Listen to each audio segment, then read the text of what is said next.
რეკლამის შემდეგ პირდაპირ ეთერში ბრუნდებით. მენების არჩევნების მეორე ტურამდე აჭარაში კენჭისყრა განმეორებით 29 ივნისსაც გაიმართება. არასამთავრობო ორგანიზაციების საჩივრის საფუძველზე 6 დღეში არჩევნები ქობულეთის 34 და ბათუმის 103 საარჩევნო უბანზე ჩატარდება. რა დაუჯდება ბიუჯეტს კიდევ ერთი კენჭისყრა აღნიშნულ უბნებზე და როგორია ამ მრჩეველთა მოსალოდნელი აქტივობა. თამილა ზოიძე მოგითხრობთ. ბათუმის 103 საარჩევნო უბანზე განმეორებითი კენჭისყრის ჩასატარებლად დამატებით 1000 ლარი დაიხარჯება. 1500 ბიულეტენი უბანს კენჭისყრამდე ერთი დღით ადრე მიეწოდება და საარჩევნო კომისიისთვის ახალი წევრები შეიკრიბებიან. ბათუმის 79 საარჩევნო ოლქის იურისტის მალხაზ ბოლქვაძის თქმით, განმეორებითი კენჭისყრა საკრებულოს დაკომპლექტებისას ცვლილებებს არ გამოიწვევს. ხარჯები იქნება ხელფასების ჩათვლით სადღაც 1000 ლარამდე, არა უმეტეს 1000 ლარისა. ამ ოლქში ლიდერობს ურაშვილი, რომელიც 600-ზე მეტი ხმით უსწრებს შიხლაძეს და ერთადერთი შანსი აქვს შიხლაძეს თუ 600 ხმას ამოქაჩავს ამ უბანზე მხოლოდ და მხოლოდ ამ შემთხვევაში.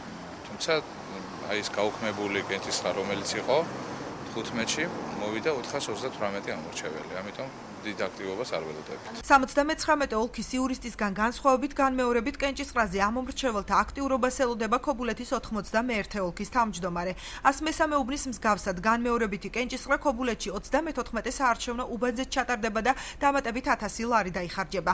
1128 ამ მომრჩეველი საკუთარ არჩევანს ამჯერად ქართული ოცნებისა და ნაციონალური მოძრაობის კანდიდატებს შორის გააკეთებს. 1000 ლარამდე დაждდება ეს განმეორებითი კენჭისყრა, რომელიც გაიმართება 29 ივნისს. რაც შეეხება იმას ბიულეტენების დარიგებას, როგორც მოგეხსენებათ, საარჩევნო კოდექსის გათვალისწინებით ბიულეტენები მივიღდება ერთი დღით ადრე. ეს მოხდება შაბათს დარიგდება ბიულეტენები 1138 ამომრჩეველზე. მე ვფიქრობ, რომ ეს განიცადა ძალიან ტკივილად, ახლა ლაპარაკობთ ის ავიყვანეთ კომისია და ისინი ფიქრობენ უფრო აქტიურად ჩაებდნენ საარჩევნო პროცესში და მე მგონი ისეთივე აქტივობა ექნება. 103 უბნის მოსახლეობა არჩევნებზე დაბალ აქტიურობას საზოგადოების უკმაყოფილებას უკავშირებს.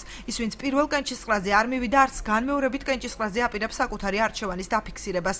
ნაწილი კი თვლის, რომ არჩევნების მეორე ტური ქართული არჩევნების ისტორიაში უპრეცედენტო შემთხვევაა. საპრეზიდენტო არჩევნების დროს უფრო მეტი ამორჩეველი იყო, ვიდრე ახლა. ახლა რატომღაც ხალხმა უიმედო განწყობილებაში არიან და საერთოდ არ ჩართვალა საჭიროდ პირველად მოსლა და მეორედ მოვა ის პირველად ვინც არ ჩართვალა საჭიროდ და არ მოვიდა ის მეორედ მოვა. პირადესობა ვერ მეიპოვენ. ესე იგი მე მგონი დემოკრატიისკენ უფრო ვარ ჩვენ. პირველი შემთხვევაა რომ განმეორებითი არჩევნებია. შეგახსენებთ, რომ ბათუმის 103 და ქობულეთის 34 საარჩევნო უბნების შედეგების გაბათილება საიამ პროცედურული და ტექნიკური ხასიათის დარღვევების გამო მოითხოვა, რაც ბათუმის საქალაქო სასამართლომ დააკმაყოფილა.